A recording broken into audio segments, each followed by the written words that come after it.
Pertengahan Februari 1942, pemerintah kolonial Hindia Belanda terdesak oleh invasi Jepang. Karena khawatir kelak Soekarno dapat dimanfaatkan Jepang untuk propaganda anti Belanda, Belanda berencana membawa Soekarno yang sedang diasingkan di Bengkulu ke Australia. Perjalanan akan ditempuh melalui kapal yang sudah disiapkan di Padang, Sumatera Barat. Maka dikirimlah utusan menjemput Soekarno di Bengkulu. Soekarno dan keluarganya menempuh jalur darat dari Bengkulu ke Padang. Mereka melewati kampung-kampung kecil hingga rimba raya agar tidak terlacak mata-mata Jepang. Rombongan itu sampai di Padang pada 26 Februari 1942. Namun, Belanda kemudian mendapat informasi bahwa Jepang akan segera menginvasi Padang. Pejabat dan tentara Belanda serta para serdadu kenil yang pengecut itu lari pontang-panting sibuk menyelamatkan diri masing-masing. Mereka meninggalkan Soekarno dan keluarganya di Padang.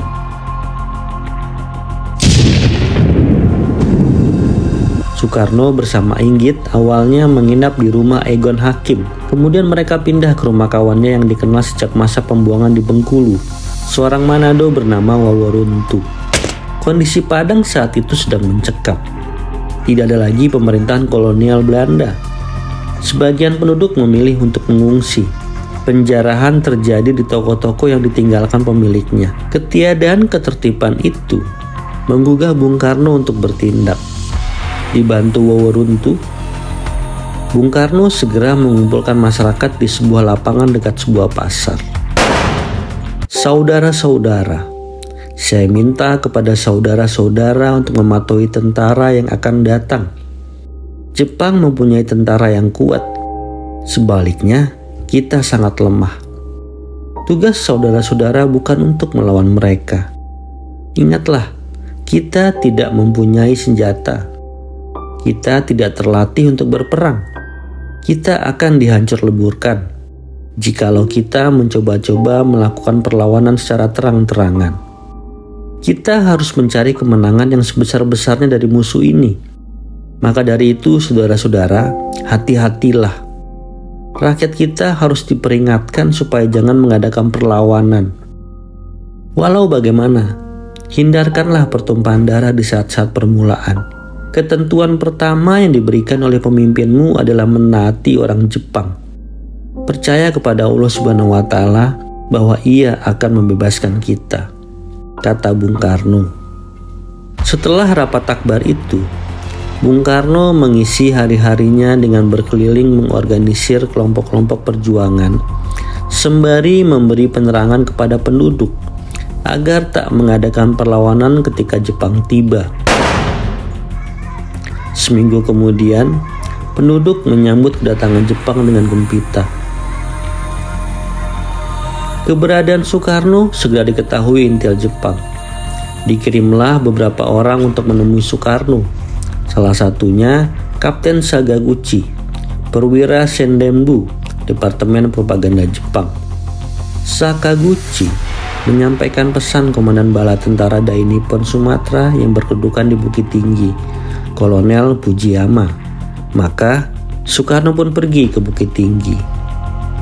Dalam dialog yang berlangsung 2 jam itu, Fujiyama menyampaikan kepada Soekarno agar bersedia bekerjasama dengan Jepang. Soekarno setuju. Ini pertemuan bersejarah yang memulai cap Soekarno sebagai kolaborator Jepang. Sebagai bayaran untuk kesediaan Bung Karno bekerja sama guna menertibkan rakyat, Kolonel Fujiyama memenuhi syarat yang diajukan Bung Karno, yaitu bebas berpolitik untuk memperjuangkan kemerdekaan negerinya.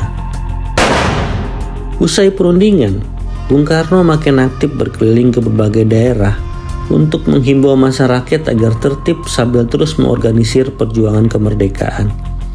Aktivitas itu sepenuhnya dilakukan dengan bantuan rakyat, karena hampir semua tawaran fasilitas yang diberikan oleh Jepang ditolak Bung Karno. Kepatuhan rakyat pada Bung Karno membuat Jepang senang sekaligus bingung. Contohnya, Bung Karno bisa dengan mudah memperoleh atau menyediakan banyak hal yang sukar diperoleh Jepang. Saat terjadi kelangkaan beras, Bung Karno berhasil menyediakan bertonton beras yang dihimpun dari berbagai kalangan masyarakat. Bung Karno juga bisa memperoleh obat tablet kalsium dengan mudah. Sejarah mencatat, Soekarno berperan dalam mendirikan Komite Rakyat, organisasi penjaga ketertiban dan keamanan yang direstui Jepang dan sekaligus digunakan Soekarno untuk memadukan kaum pergerakan di ranah Minangkabau.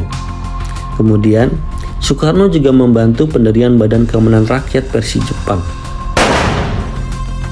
Soekarno juga diketahui menyelamatkan Anwar, seorang aktivis kemerdekaan yang ditangkap Jepang karena terlibat sabotase. Juga Khatib Sulaiman, pejuang kemerdekaan yang hendak dihukum mati Belanda di Kutacani, Aceh. Soekarno juga pernah meminta kepada Kapten Sakaguchi untuk membatalkan perintah penurunan bendera merah putih. Kendati ditolak, Soekarno semakin dipandang Jepang sebagai perwakilan rakyat. Dia semakin hadir di tengah-tengah tokoh-tokoh pergerakan lainnya di Sumatera Barat. Selama berada di Padang, Bung Karno sempat berkunjung ke perguruan Darul Funun Puncak Bakuang, Padang, Japang. Dalam kunjungan itu, Bung Karno bertemu dengan Sheikh Abbas Abdullah dan meminta saran. Bagaimana sebaiknya negara Indonesia ini didirikan? Konon, Sheikh Abbas menyarankan negara yang akan didirikan kelak harus berdasarkan ketuhanan yang Maha Esa. Pertemuan antara Bung Karno dengan Sheikh Abbas memang hanya berlangsung sebentar. Namun, konsep ketuhanan yang Maha Esa terpatri dalam pikiran Bung Karno. Bahkan, ia masih ingat, Sheikh Abbas juga mengingatkan jika ketuhanan dihilangkan, maka revolusi tidak akan membawa hasil yang diharapkan. Namun, tidak semua pemikiran Soekarno didukung oleh tokoh adat dan ulama Minangkabau.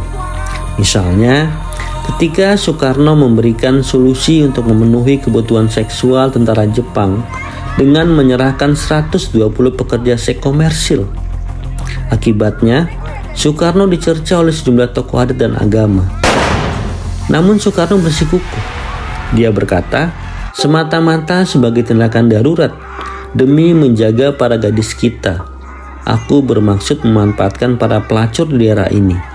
Dengan cara ini, orang-orang asing dapat memuaskan keinginannya dan sebaliknya, para gadis tidak diganggu. Perempuan yang dipaksa melayani tentara Jepang disebut Ianfu.